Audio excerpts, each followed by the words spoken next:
소고기에만 특수 부위가 있는 게 아니에요.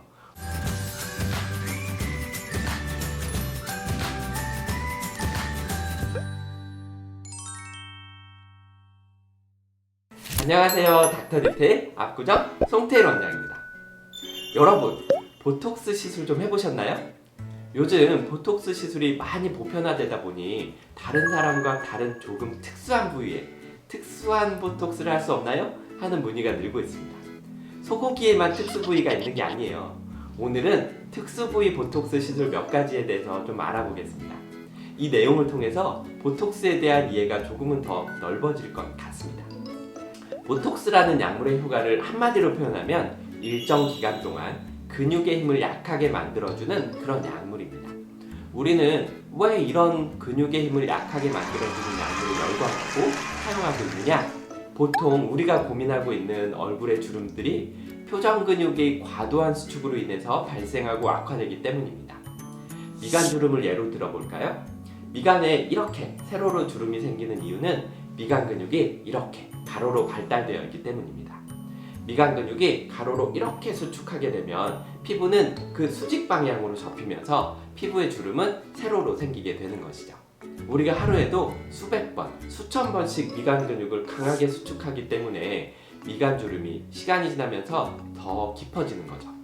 이마 근육이 수축하면 그 수직 방향인 가로로 피부 주름이 발생하게 되는 것입니다. 이때 이 근육에 보톡스 시술을 한다는 의미는 근육이 강하게 수축해서 피부를 강하게 접는 것을 일정 기간 동안에 약하게 하거나 못하게 한다는 의미이고, 미간 근육의 힘을 약하게 만들면 세로로 생기는 미간 근육의 주름이 덜 생기게 되고, 이마 근육을 약하게 만들면 이마의 가로로 주름이 덜 진행하게 되는 것입니다. 이런 기본적인 컨셉을 가지고 몇 가지 특수 부위 톡신을 살펴보겠습니다.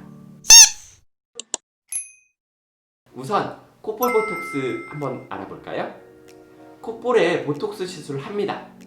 콧볼에 보톡스 시술을 하면 어떤 분들이 문의하시는 것처럼 콧볼이 하고 확 좁아지냐? 그렇지는 않습니다. 콧볼은 탄력이 있는 조금 탄탄한 그런 피부 조직입니다. 여기에 벌리는 근육만 있고 오므리는 근육은 없어요. 즉, 여기서 힘의 균형은 콧볼을 유지하려고 하는 피부의 탄력과 콧볼을 벌리려고 하는 근육의 힘이 균형을 이루고 있습니다. 그래서 우리가 코를 킁킁 하거나 웃을 때 코가 벌어지거나 이럴 때 콧볼이 벌어져 보이는 것입니다. 이때 우리가 콧볼에 보톡스 시술을 하면 가만히 있을 때 콧볼이 확 좁아진다고 하기보다는 웃거나 표정을 지어서 콧볼이 벌어져 보이는 것을 줄일 수 있게 되는 것입니다. 다른 예로 입꼬리 보톡스를 한번 알아볼까요? 입꼬리 보톡스 시술을 하면 입꼬리가 확연히 올라갈 것을 기대하시는 분들이 꽤 있는데 그렇지는 않습니다. 그러면 왜 하는 것이냐? 우리가 입가에는 볼굴대라는 구조가 있습니다. 우리의 입은 다양한 움직임이 가능한데 입가에 입을 벌려주는 근육, 그리고 오므리는 근육, 입꼬리를 올리는 근육, 입꼬리를 내리는 근육, 이런 것들이 발달해 있기 때문입니다.